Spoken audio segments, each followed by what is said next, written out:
With our second day of the 6th MSLS. I would like to welcome all new participants and welcome back to the participants from yesterday. Ladies and gentlemen, the issue of the Islamic State has been at the forefront of the Malaysian public discourse. This session will enlighten you on the state of Islam in contemporary Malaysia.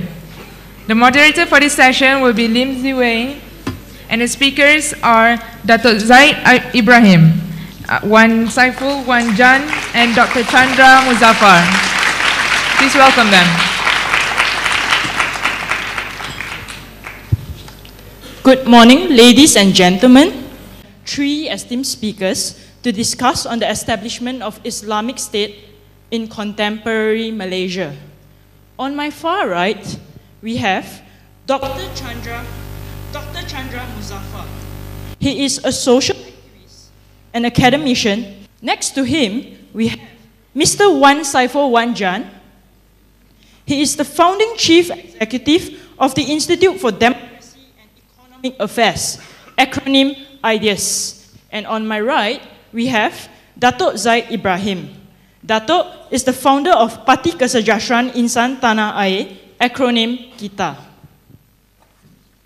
So, to begin our session for this morning, I would like to ask a very simple question. What I would like all of you to do, thank you. What I would like all of you to do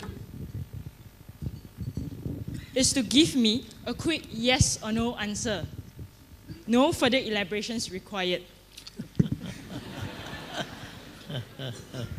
Article 3.1 declares that Islam is the religion of the Federation. This article has drawn considerable debates, especially whether Malaysia is an Islamic country or not. In your opinion, is Malaysia an Islamic country? You first. I was taught as a student not to give simplistic answers.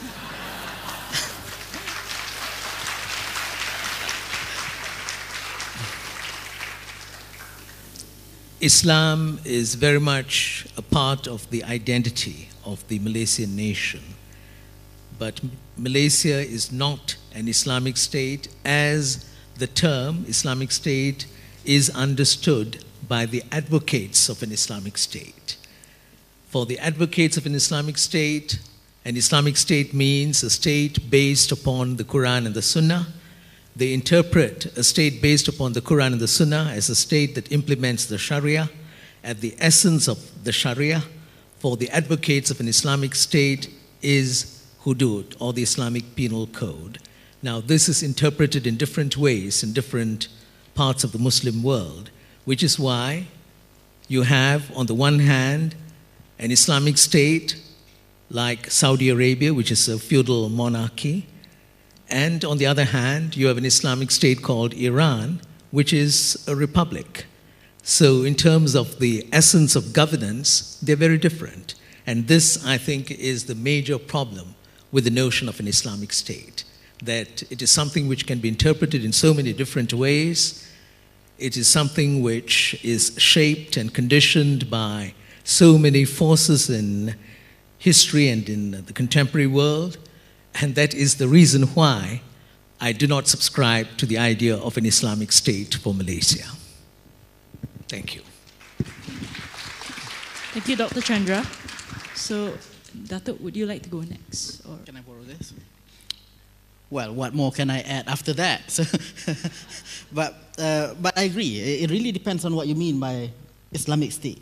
If it means the imposition of a certain belief on everybody, regardless of whether they're Muslim or not, then I think Malaysia is not in this. Well, if it means imposition of certain values and belief on others, then Malaysia may be an Islamic state now, because there are lots of Muslim and Islamic values that are imposed on everybody, whether or not they want to live it.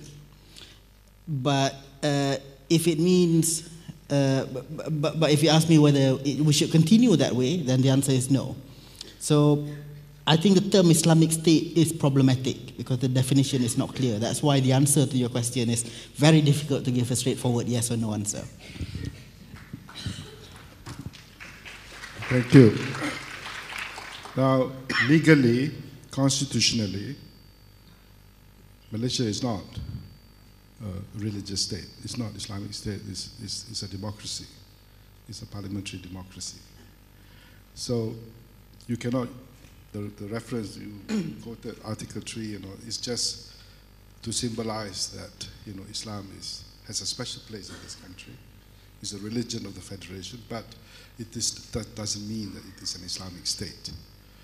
But because Islamic state is used quite freely, depending on the politicians. I mean, UMNO says this is Islamic state, and PAS also says this is Islamic state, and yet they're so different. So you can practically define any way you want. And if the definition is broad enough, you could, generally speaking, say it is Islamic state because certain laws are imposed on you, certain practices are imposed on you, and it makes it difficult to say that we are not at the same time. But as I said, legally it's not. Thank you. Right, thank you, Dato. Dato, I have a question for you. I am a Buddhist, a very actively involved Buddhist both in my university and my community. So I would like to ask, if Malaysia were to be one day declared as an Islamic country, what is there for me to fear? What are the elements of an Islamic country that would jeopardize my current practices and my belief systems? Well, I think that it's not, you don't have to worry too much because Malaysia is multi-religious, multicultural, and at the end of the day, the votes that matter. Policies are formulated around, what kind of policies will be acceptable to the people. And 40% of the people in this country are not Muslims. So regardless of what UMNO says or PA says, it is always, they have to be very careful that their policies will be acceptable to the people, to the majority of the people. So I think the idea of a very strict, very rigid Islamic law in this country, I think will be unlikely. In fact, I think even if PAS comes to power, I don't think they will implement hudud. UMNO certainly will not, even though they are now talking like, they sound like PAS at the moment, but that's because of the election. They think that by speaking like that, by talking about Islam and all that, they will get more votes. But when it comes to implementation and the consequence of all those policies, I think the ultimate determinant will be the people. And I think you'll be quite safe. After all, we still have a constitution in this country that's still intact, by and large. And we still have a very strong civil liberties group in this country. People who believe in freedom, and liberties and all that. Although we have some strange statements from the Prime Minister recently about there is no place for pluralism and no place for liberalism. I don't know who's his speechwriter, but he's obviously off the line because our country is diverse, it's a fact. Our country is multi-religious, it's a fact. And diversity and pluralism is just part of that. We cannot just do away with it. So I think regardless of the rhetorics, we will remain a democracy, I think, in the long term. Thank you, Dato. Mr. Wan Saiful, as a past member, do you have any comments on what Dato had just shared with us? And I would also like to ask you a question. If Pakatan Rakyat were to be elected into Putrajaya, how will PAS, PKR and DAP resolve their differences on the Islamic State? Okay. I joined PAS in 1992 as a life member. Being a life member of any political party in Malaysia is very straightforward. You pay 100 ringgit, you're there until you're dead. So I joined the party in 1992. I was very active in PAS when I was in the UK. I lived in the UK for a good 17, 18 years of my life. Relatively newcomer to Malaysia, only about 2.5 years back.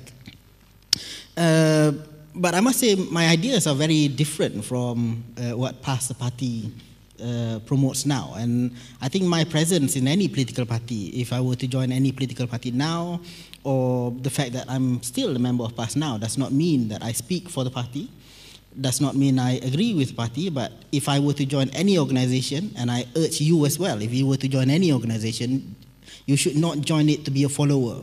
You should join it in order to influence and to lead the organization and to shape the thinking rather than be a blind follower. So what I'm going to say is really completely different from what PAS is saying now. I think PAS is on the wrong path. This idea about promoting, this might get me sacked, but anyway. The idea of promoting the imposition of certain laws at federal level, to me, is just a non-starter. I think if you want to promote certain sets of Sharia law, I think it should be done at state level. And it should not be imposed at the federal level to everyone, because you have a federal government that can be ruled by one coalition, but at state level it might be different coalition. So I think if any party, UMNO in Johor, for example, Sandi puts in the manifesto next year that if they, or this year, whenever the election is, if UMNO in Johor puts in the manifesto saying that they want to introduce the hudud law if they were to win the Johor state government, I think they should be allowed to do that, and if they win, because they then have the mandate of the people to implement that law. I understand it might create some problems at the federal level with the constitution and whatnot. I'm talking about the ideal situation. So, if people in Kelantan voted in PAS in order to implement that law with the commitment to implement hudud law at the state level, they should be allowed to do that. Just not do it at the federal level. Then you will have competition between the states in terms of who will be able to attract more people, who will lose more people. Of course, there are many issues of social mobility, real physical mobility. I understand all that. I'm talking from the ideal level here. So that's my comment about PAS generally. And you asked me about how will they reconcile the differences if they win. I think Pakatan is doing quite well now. The crack is actually appearing in Barisan.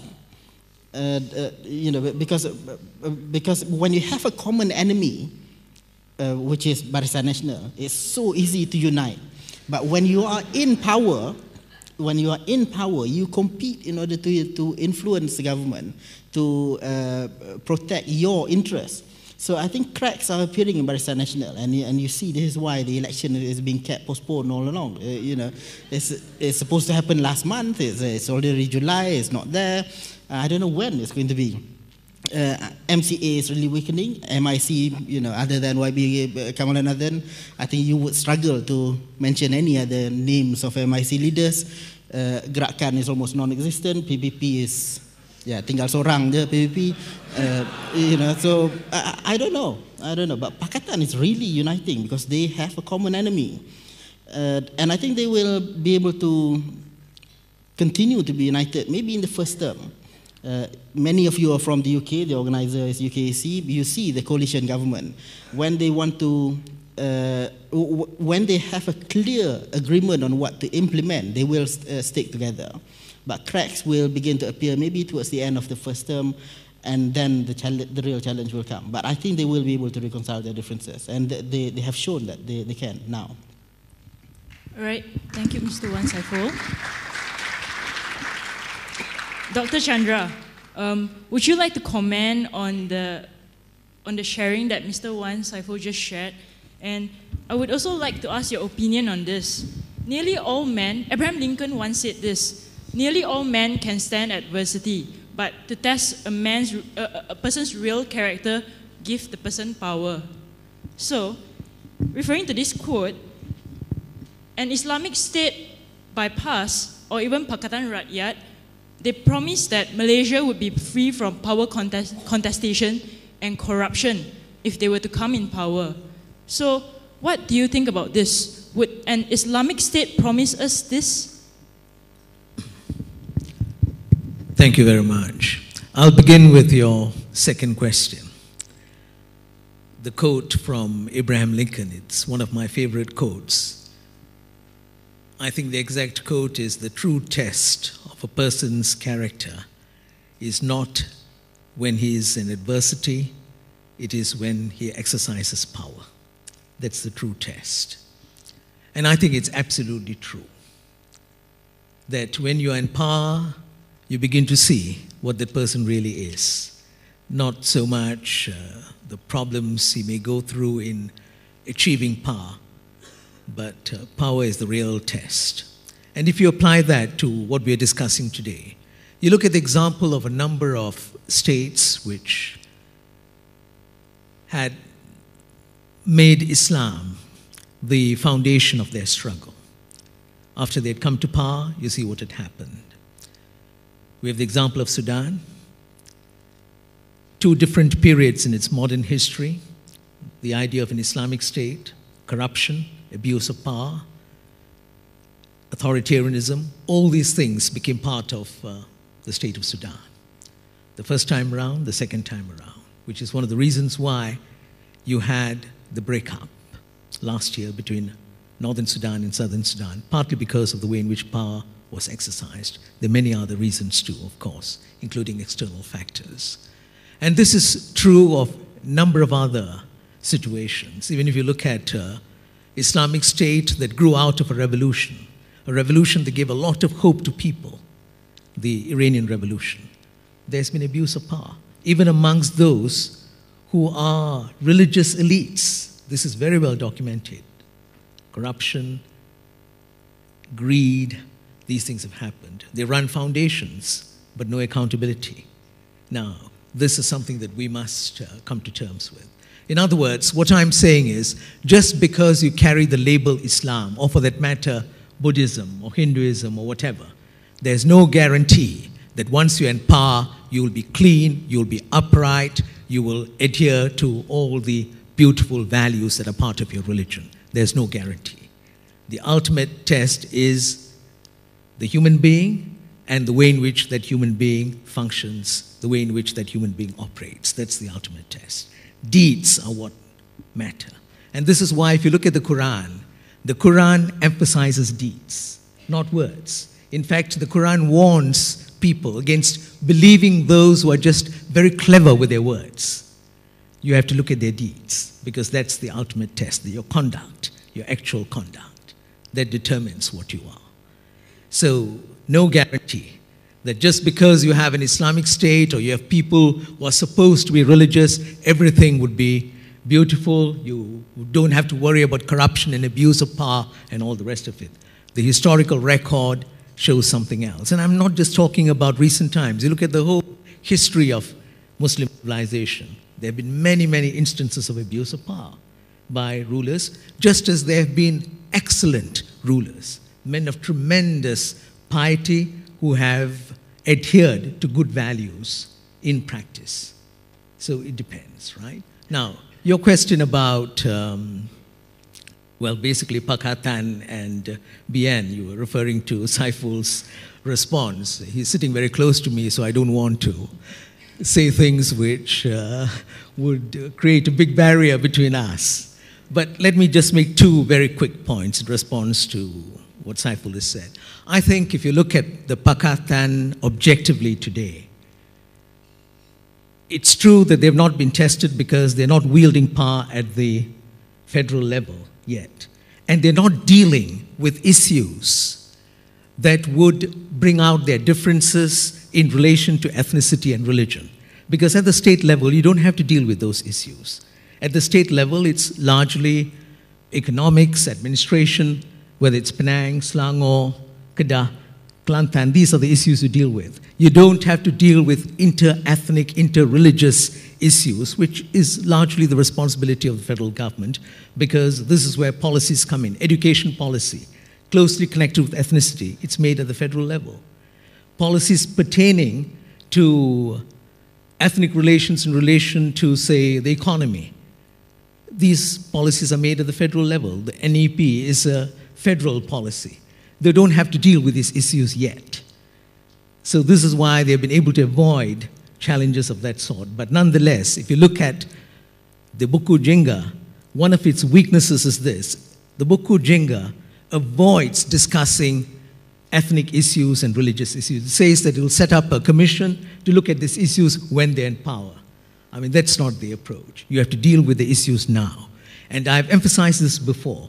If you look at the alliance the predecessor of the Barisan Nasional, one of the great strengths of the alliance in the past, between 1955 and 1957, the alliance thrashed out some of the fundamental issues of inter-ethnic relations, issues which are part of the Constitution.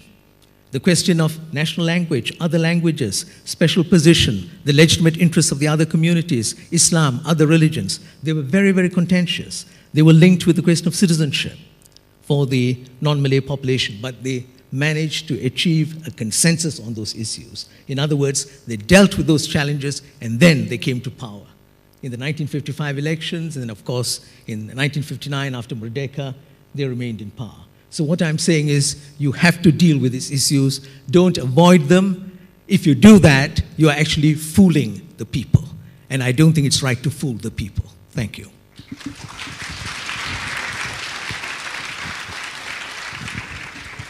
Thank you, Dr. Chandra. I truly agree with you on the part of a religious leader does not mean that that leader itself would be free from corruption. We can just look at Singapore, what just happened to the recent pastor, Pastor Kong Hee of City Harvest Church. Yeah. Anyway, Dato, I have a question for you. As a Muslim, why are you not in support of the Islamic country? And do you think that if Malaysia were to be declared as an Islamic country, it would help our Muslim friends to be better Muslims? No. I never said I don't support Islamic country. I said I don't support Islamic State in the sense of described by my friends here, you know, like, you see, you can put any name, any label. The test is this. Do you want a country governed by the people? Do you want a democracy? Do you want some freedom? Do you want some liberty that we are so accustomed to? Do you want free enterprise as we have now? Do you want a constitution to be the supreme law that we can change whenever we want? Do you want leaders that we can change whenever we want? If you want to keep this system, then we'll have to keep democracy. That's all I'm saying. Now, someone will say, oh, we want to set up an Islamic State. But as explained by Dr. Chandra very well, you can put any label. He could be a dictator. You know, if you look at Iran today, you know, it's supposed to be in 1979, the People's Revolution. Revolution started by left, right, center, middle, young, old, woman. But today, it's a dictatorship.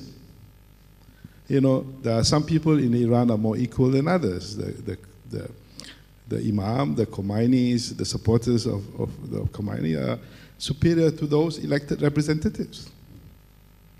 Do we want that? Or do we want an Islamic state like Saudi? You have a family that will rule you one after another. It's a dictatorship as well. So these are the things that we don't want. So just because somebody said, I want to set up an Islamic state, you just have to ask a bit more. And I also want to add this. You can be good Muslims. It doesn't matter what state it's called. Because, in fact, I think you can be a better Muslim in a democracy. Because that would be a true test. That you comply, you do your rituals, you believe in whatever God tells you to do. You do it freely by your own, with your conscience. But if it's imposed on you, how do you know that people are doing it out of fear or because they believe in it? So I think you become better Muslims in a democracy, in a free society. You know, there's no punishment for not doing it. God will punish you, of course, but there's another matter. But, so I think you can be good Muslim in a democracy, and I think we should preserve that. And I think there is no contradiction at all. I mean, I rather live in a democracy and still practice as a Muslim. We believe in all these Muslim values. Nobody is stopping you from doing all those things. But there is no compulsion. There is no enforcement that is too rigid to make life different from what we are so used to. So that's important, I think. People cannot be, of course, it's easy for leaders or politicians to come and say, like hudud, for example. Everybody talks about hudud in the election. I mean, they haven't even explained to you the implications of it. Do you really want it? Have you asked the Muslims whether they want to be implemented in that way? I remember reading the draft of the Kelantan enactment in 1993. If you're going to cut somebody's hands for stealing $2,000, what about if you steal $20 million or $200 million? Does it apply if it's a breach of trust? Does it apply if it's a forgery? Does it apply if it's a robbery? Does it apply if it's, why is it that it's only applicable to Muslim? Why can't we apply to all? See, these are questions they have never explained and discussed fully. And I think if you explain them fully, even the Muslims may not want it. As clearly in Indonesia, the Indonesian parliaments have rejected it, and they are Muslims as well.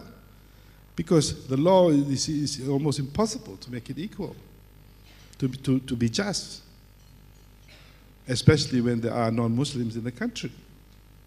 So these are some of the difficulties we face. So I would prefer we have a model that is fairly successful now. We live in a system that is fairly peaceful and stable, and Muslims can practice their beliefs and their religions freely.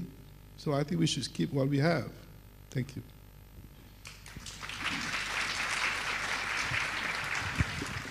Thank you, Dato. Mr. Wan Saiful, I see that you held on to the mic. Preparing to answer your question. Yeah, I'm about to ask you. I'm just curious, if hudud and Sharia laws were to be implemented in Malaysia, and if we were to have a few Islamic states in the country and some non-Islamic states, how do we come to a certain consensus? Say, if the perpetrator is a non-Muslim and the victim is a Muslim, or say the perpetrator is from a non-Islamic state and the victim is from an Islamic state. So how do we come to a certain consensus to conflict and to evict these perpetrators and victims so that everybody would feel that there is an equal and justice system in the country? Yeah, I think the question is a bit too focused on what I said in answering your second question just now. Because let me just reiterate my position. Yeah? I do not think we need that kind, the hudud law now. Yeah? But if anyone were to campaign for it, to me they should not be campaigning for it at the federal level. I'm not saying that I call for the establishment of Islamic State, Negeri Islam, in Johor, in Kelantan, in Kedah, in whatever. I'm not saying that. But what I'm saying is, if you want to call for it, then campaign at the state level, not at federal level. But if you ask me a different question, which is, do I want to see Johor implementing hudud or not? I think this is not the topic that we should be discussing now. I don't think that there is any urgent call by anyone to have that kind of law, other than people who are trying to politicize it. And the call for illiberal values is not just coming from Islamists, not just coming from past, it's coming from illiberal elements everywhere. The ethnic nationalists, for example, they are calling for some very illiberal values. If you want to talk about imposition of values on others, and this is what many non-Muslims fear, the imposition of certain Islamic values on the non-Muslim. And I think, let me just add to that, it is not just non-Muslim who are fearing this. Muslims fear that too. Because in Islam, it is not just, it's not just simply a matter of you believe in Mazhab Shafi'i and that you follow the one Aqidah creed. There are many different schools of thoughts as well. So in Malaysia, it is now being imposed. It's all the Shafi'i mazhab, by law in certain states, and you follow the Sunni belief. If you follow the Shia belief from Iran, for example, you might get into trouble, and some people are getting into trouble, and I think this is wrong. So, and if we look at other things, book banning, for example, that's not being done by well, people who call for Islamic politics. It's not being done by PAS. Ezra, Dato Zaid's son, was imprisoned by people who have nothing to do with Islamic Party of Malaysia at all, because of publishing book by Irsyad Manji, right? So you have to remember that the threat of illiberal values come from many different quarters. And as soon as we talk about Islamic State, the threat is not just from PAS. There are people who, PAS is a threat to an extent, but it is not just from them. So that's what you have to remember. And don't just compartmentalize our criticism to a political party simply because they're called something, but look at those who are calling for illiberal values on a bigger scale. Groups like Perkasa, some elements in UMNO, some elements in MCA even. If you look at some of the Chinese ethnic associations, they are the same like Perkasa, really. If you look at some of the Sabah and Sarawak ethnic associations, some are just as nationalistic, as ethnically driven as the nationalists you find in Semenanjung. So you should not compartmentalize this issue about illiberal values. The challenge really is about people who are promoting illiberal values. Your question just now, I think, is rather technical, and to be honest with you, as someone who's not interested in that law that much, I haven't really thought about it, and I just hope it's not happening. Right, thank you, Mr. Wan Saiful. Dr. Chandra, do you have an answer to my question regarding if a perpetrator and a victim is from different states and if they are of different religions, what would happen? And do you also think that the teaching of Islam in schools is enough to equip our youth with core fundamental moral values? Thank you very much. Now, you wanted me to respond to your earlier query to Saiful about different states and so on, but I think Saiful has clarified his position. He was just giving that as an example. It's true that in Malaysia, religion is a state matter, but I think the moment you open the doors to that sort of implementation of Islam, we'll be in very deep trouble. In other words, some states would have Islamic laws as understood by the elite, because in the end it's always interpretation. Interpretation of those who are the levers of power, and others would be expected to follow. I don't think one should allow that. Even as it is, the way in which certain Islamic laws pertaining to marriage are implemented in different states, that gives the sort of freedom that you don't want to encourage in our society. When someone finds that in a particular state it's a bit too rigid, when it comes to getting a second wife, he goes to another state where it's a little longar and gets a second wife. I don't think we want to encourage things like that. This is what will happen when we sort of strengthen this particular trend. Now, your larger question was about religious education in the country. Let me just begin by giving this little example about hudud, since you have asked us about hudud a number of times. Isn't it amazing that in the Quran, as many of you here would know, the term hudud is not used in relation to the penal code. It's not used in relation to chopping of the hands, or it's not used in relation to lashes for adultery and so on. That's not the way in which the term hudud is used. Hudud is the plural of the word had, which is a word which is also in the Malay language. It means boundaries. So if you look at it from a Quranic perspective, hudud is actually a noble concept. It is the concept of boundaries. It says that in life, you have to observe boundaries. It's used in relation, for instance, to fasting, to consumption of food, in relation to the environment, within the Quranic context.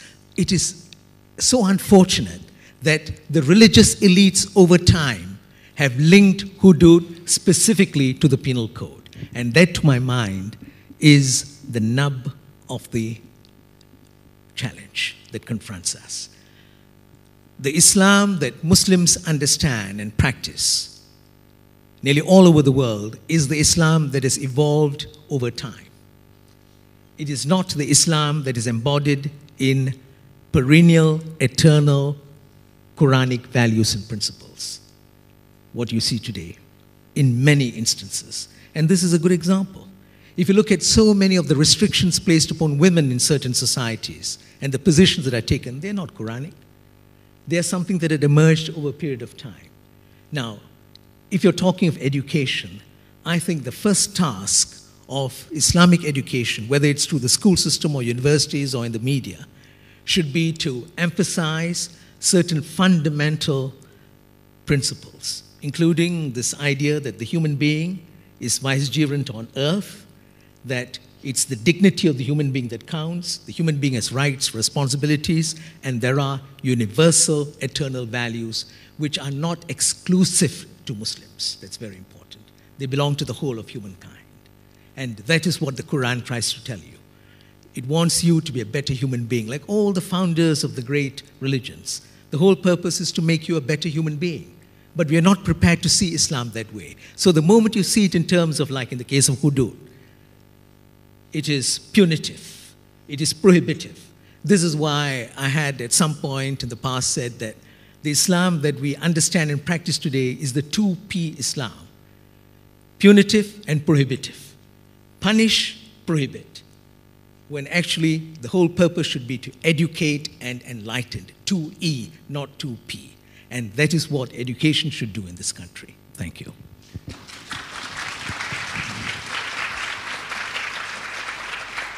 Right, thank you, Dr. Chandra. I think I'm done with my questions for now. We shall now open the session to members of the floor. So, boys and girls, those of you who are interested to ask our esteemed panelists questions, please do queue up at the mic. Zaid bin Mokhtar from studied Petroleum Engineering at University of Technology Malaysia, Skudai. I want to applaud to the panelists for explicitly explaining hudud in a very explicit way. For me, it's very enlightening. But I would like to disagree with Dato Zaid when he says that Malaysia is not an Islamic state but a democracy. Like there is something clash between those two, because I think it's a very different thing, because democracy is a system whereby Islamic state is a label. And for me, the term Islamic state itself is a misnomer. I don't think that Islamic state is how to say, I don't think that there exists an Islamic state at all, because Islamic state, Islam is a very fluid thing. The question, I don't know. Do you have a question? Sorry, I just would like the panelists to comment that, I mean, for me, Islam is the values, the character, it's not only about the laws and hukum itself. It's the essence of Muslim values. And who designs this Islamic laws and state? So I would like to, for Dato Zaid and please Dr. Chandra to comment on this. Thank you. We'll take 3 sets of questions every time we ask. Okay? So, members of the floor, could you please give us your name and the institution that you come from and quickly sum up your questions, because time is of essence. Okay, we'll have the lady at the end on my left.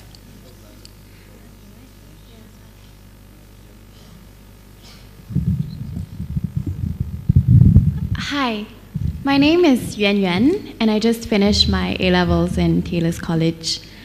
This is an open question to any of the panelists. Regarding the different accounts that I've heard of the systemic Islamization of people in rural areas or indigenous people. For instance, the establishment of kindergartens where children are taught to say Islamic prayers and they come home and say them to their parents.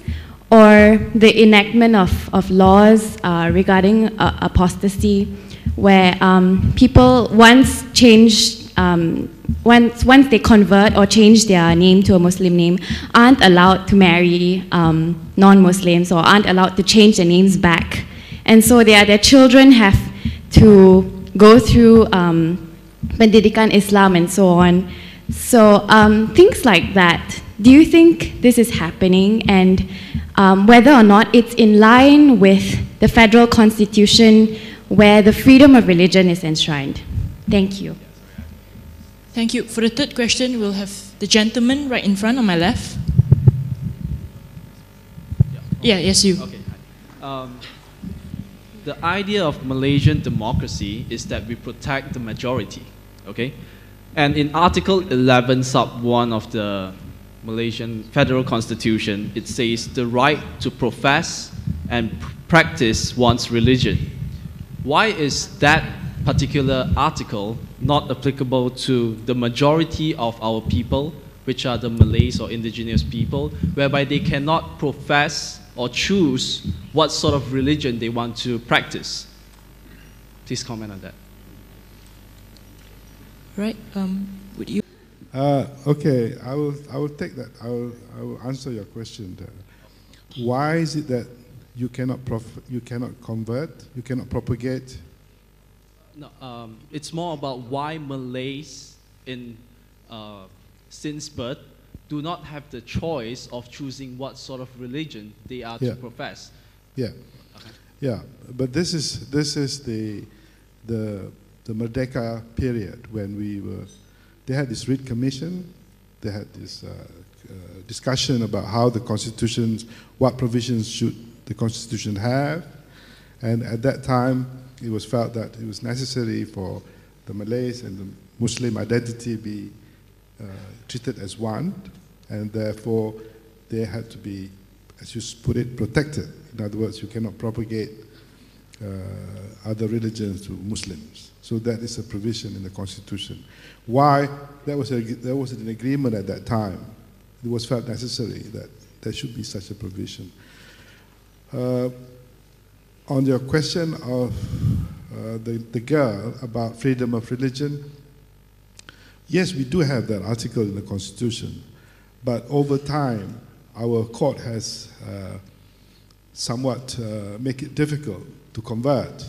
Our Supreme Court has decided that for a Muslim to convert, you have to get the Majlis or the state religious authority in the state to confirm the conversion.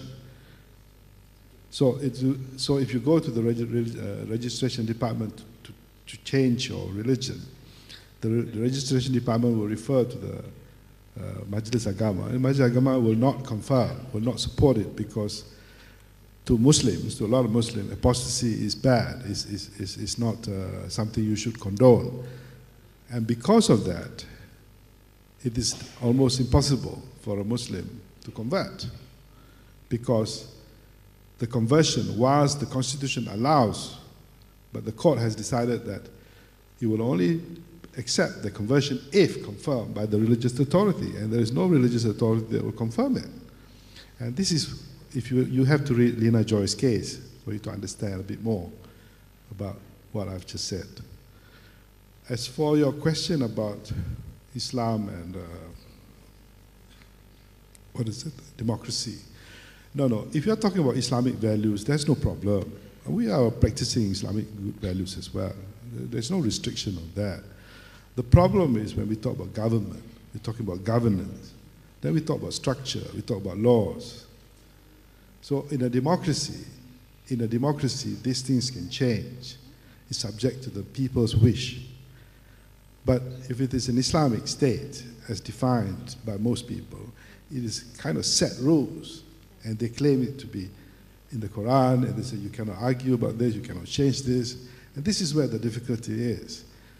This is where the problem of such an institution existing in our democracy. So I'm not against Islamic values. I think Islamic values are universal values, are fine. They can be part and parcel of our system. I think that's about as far as I can explain. Thank you, Dato. Dr. Chandra, would you like to take on any of the questions? Yeah. Well, I'll try to respond to perhaps each of the questions very briefly, if I may, moderator. The first question was actually about how Islamic laws, this idea of an Islamic state, came about, and what he thought was important was values. I agree with him that Islamic values, a lot of them are inclusive and universal. These are the values that really count.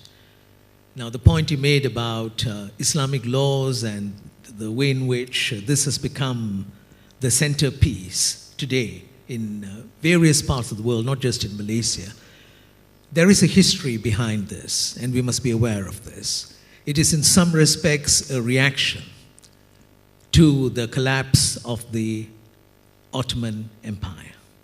If you look at this obsession with an Islamic state, defining an Islamic state, creating an Islamic state, it is post-1924.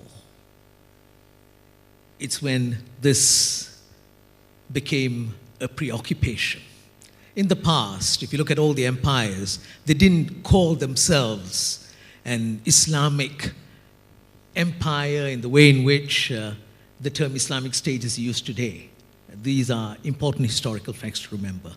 And very often I also raise this point with people that if you look at the Charter of Medina, the charter that the Prophet had drawn up, may peace be upon him, that charter, the Charter of Medina, is not called an Islamic charter.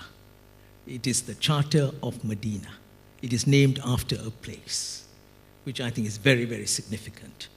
Because if this is what the Prophet wanted, in other words, if the Prophet felt that states had to have a religious character, it would have been obvious from the beginning.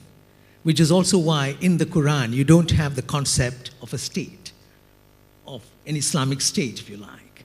What you have is principles, you have values, you have notions of governance, what good leaders are. These things are clear.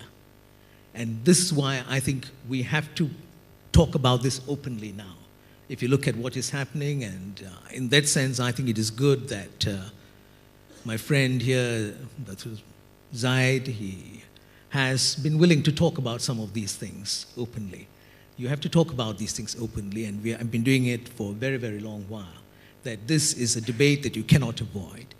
Let's look at what the essence is, understand what the essence is, rather than get trapped in a debate that is not going to produce anything in the long run. Because, as I said, the whole notion of governance, it has been interpreted in so many different ways, and if you have to talk about certain common elements, invariably you'll find that it is authoritarian.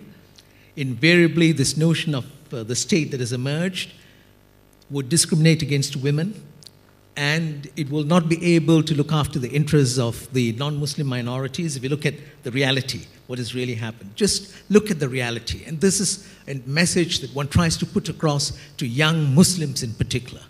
Before we get all worked up about, oh, Islamic State, this is what we must do, just think, reflect. I think it is so important to reflect on what is really happening. Look at the examples around you. Look at the reality, and then draw conclusions. Look at history, study history. Look at philosophy. This is something we don't do. This, I think, is one of our great weaknesses. Now, likewise, if you look at this question that was asked about kindergartens, if it is happening, because the questioner had asked us, is it happening? If it is happening, I think it is a pity. If it is happening, because it shows that Islam is being imposed. And Islam, as many of you here know, is against imposition. There's no coercion in faith. You can't go around and use certain subtleties to convert Orang Asli children and so on. It's just not allowed. And let me also add very quickly, it is also wrong if Christians do it with the Orang Asli, or if Baha'is do it, because we know which are the groups that are active. I think it's all wrong. We can't do it that way. Respect them as a people. Respect the Orang Asli as a people. They have their own rights. They have their own worldview. We have to respect them. Don't impose. That's important. The last question that was asked very quickly about the majority and the prohibition in the Constitution, Article 11.4. Yes, you can't propagate other religions amongst Muslims. It is in some respects a product of the period before our independence, actually. You'll find that a number of Muslim countries, they have this prohibition, partly because of the very active proselytization of Christian groups during the colonial period. This is why you'll find that it is in our constitution and a number of other constitutions. So we have to look at it in a very broad perspective. Doesn't matter what the religion is, do not proselytize in the wrong way. Meaning by which, you want to spread your beliefs, make sure that you don't entice people, you don't use materialistic rewards, you don't coerce them by using power. All these things would be wrong. Now, we have to mature as a society, but we have to do it together. Thank you. Thank you, Dr. Chandra. I just want to give a very quick answer to this because there's so many people lining up. We have about 15 minutes left. The question about why we're talking about laws and not just values, question about imposition of certain values in schools, the question, I think really your question just now is why can't Muslim convert, right? To put it in a very layperson term. He was trying to be clever with his wording. But I will, let me give you a non-intellectual, very activist type of answer, just to make it very straightforward in this. The answer to your question is politicians. Which politician do you think will go out there and say, okay, if you vote for me, you can, I will campaign for changing of the law to allow Muslims to convert? None. Even if they believe in it, they will not say it. Which politician do you think will say, okay, from now onwards, school should not start the day with baca Fatihah in sekolah dalam perhimpunan? None. Because if they say that, they will lose the election. Which politician do you think will say, let's not talk about laws, let's not talk about institutions, let's talk about values only?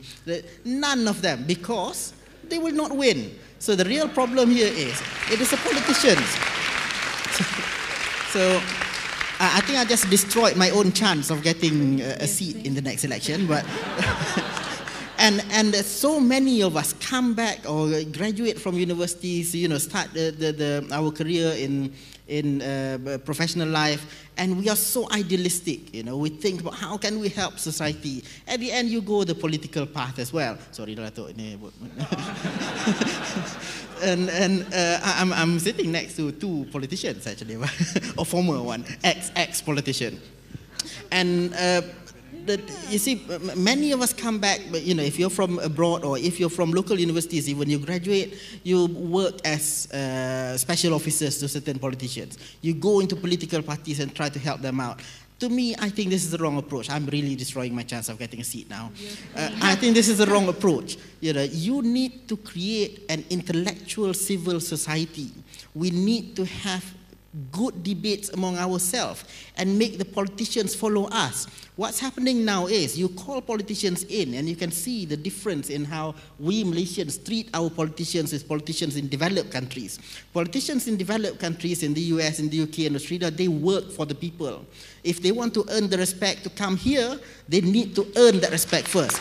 Over here, we go out there begging for politicians to come and speak to us, to address us, as if they are paying our salaries. We pay their salaries. They should work for us. And this is why the issue of religion will never be resolved if we depend on politicians to resolve it. We need to create a more civil society. We need to create a more intellectual debate, a more frank conversation that is free from political interests which thinks only for the next 5 years.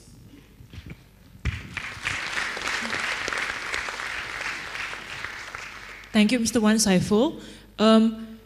Members of the floor, I would appreciate it if you could keep your question brief and direct.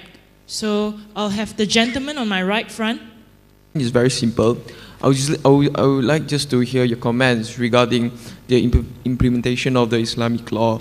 Despite the remarks that you make that the Pakatan Rakyat is in your unity and because forming on one enemy, but however, there's still coalition between DAP and passed under the forming of hudud law itself. I would just like to hear your remarks from Dato Zaid Ibrahim despite your leaving from Pakatan Rakyat and forming KITA itself. Thank you. Right, and I'll have the gentleman on my right end. Yes, you. Hello, my name is Sean Kwa from the University of Oxford. Thank you for your remarks on the link between religion and identity, the interplay between religions, the friction between religions. To dispense with the formalities, unfortunately, it seems that there is much more of a backlash against converting from one religion to no religion at all than from converting from one religion to a different religion. In fact, one of the creeds of the Rukun Negara is belief in God. So, what do you think lies ahead for non-religion, for non-belief, and for atheism in Malaysia? Thank you. And for the last question, I'll have the lady in the middle on my right. Hello. Assalamualaikum. My name is Pushri Ileni. I'm from University of Malaya. This question is directed to Zaid Ibrahim because it's regarding law. So the position of Sharia courts in our country, as we know, is already weak. The maximum punishment is only 5,000 ringgit, 6 whips, or 3 years imprisonment. And to some Muslims, especially, this is a proof of the weak position of Islam in our country.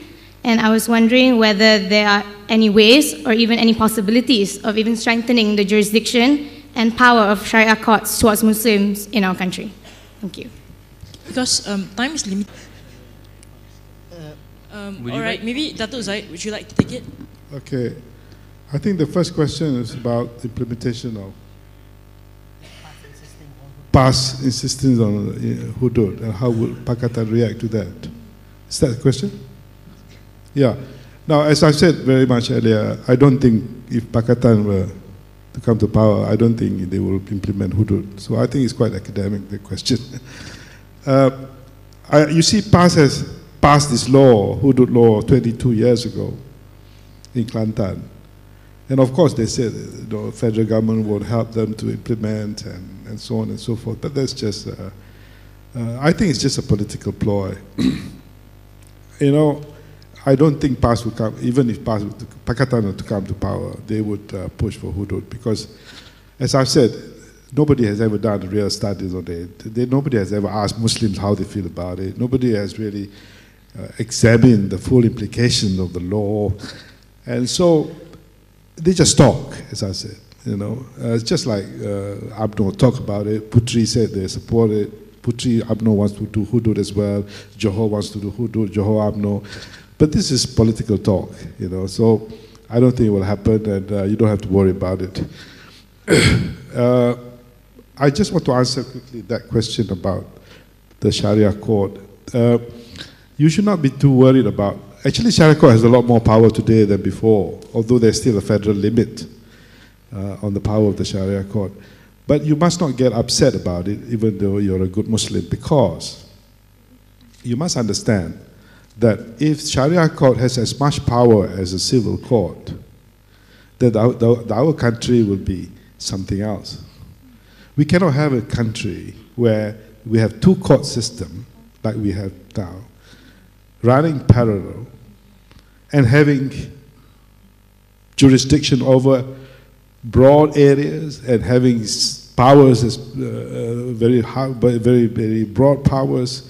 There will be confusion, there will be conflicts, you know. We have to go back to the Constitution. The Constitution sets out the structure of this country. The Constitution sets the civil law court as the Supreme Court. The Constitution is supreme itself. And the Sharia court comes from the state, the power given to the state to enact in respect of certain offenses. So naturally, it will be less powerful than the civil court. But they have amended that in 1987, you know. They have also now said the Sharia court, on matters pertaining to Sharia court, they have as much power I mean, the civil court cannot overrule them. So they already have a lot of power. So it is not true that Sharia court has little power. And matters under their control, the civil court cannot overrule them now. They have as much power as the civil court. So our federal court cannot overrule the Sharia federal court on an Islamic matter as today. So don't you worry about the lack of power. You should worry about the exercise of power and the implementation of those powers. Okay, thank you, Dato Zaid. Between Dr. Chandra and Mr. Wan Saiful, who would like to take on the second question? Okay, Dr. Chandra, for the second question. Yeah, the second question I thought was about non-belief within our system. Now, as an ideology, as a trend, I do not think it will develop into an ideology or trend, meaning by which atheism or agnosticism, I don't see that happening in Malaysia. Now, what is important is this, since many of you here are studying in Britain and perhaps in some other Western countries, the reality that confronts a number of countries in the West today is actually what has been described as the return of the sacred. People are becoming very conscious of religion and talking about religion in the West. And even in the former communist systems, whether it is the old Soviet Union, now Russia and certain other states, or China, you find that there is a resurgence of interest in religion. So this is the reality one has to confront. Religion is becoming more and more significant. At the same time, there are a lot of questions that are being asked about the conventional secular worldview, which is why you have Western thinkers, some of the leading philosophers, writing about a post-secular society. People like Del Meyer, McIntyre, Charles Taylor, and so on. This is the reality. I personally feel that out of this new situation, the decline of a certain type of secularism, the rebirth of religion in certain societies, you're going to get something new in the future. What it is, we don't know, but this is the way in which things evolve: thesis, antithesis, synthesis. Something else would evolve in the future.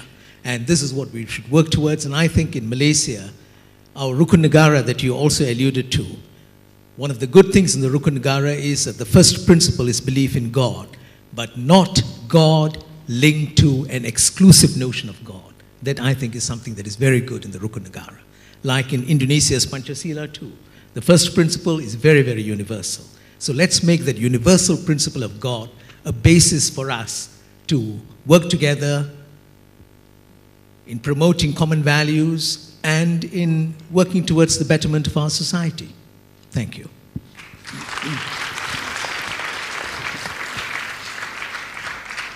Thank you, Dr. Chandra, Mr. Wan Saiful, and Dato Zaid. That would mark the end of our session for today. If any of you would like to ask our esteemed speakers a question, do go after them before they leave. I shall pass the floor back to the MCs. Thank you.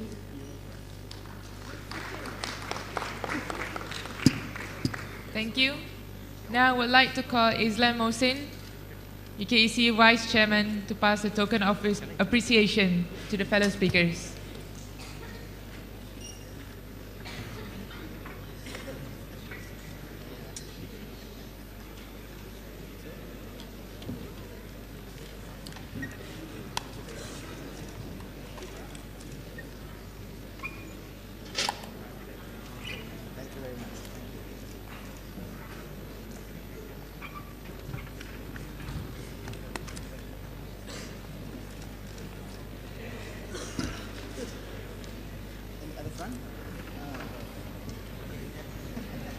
Still have the Creative Award and the Lucky Draw categories.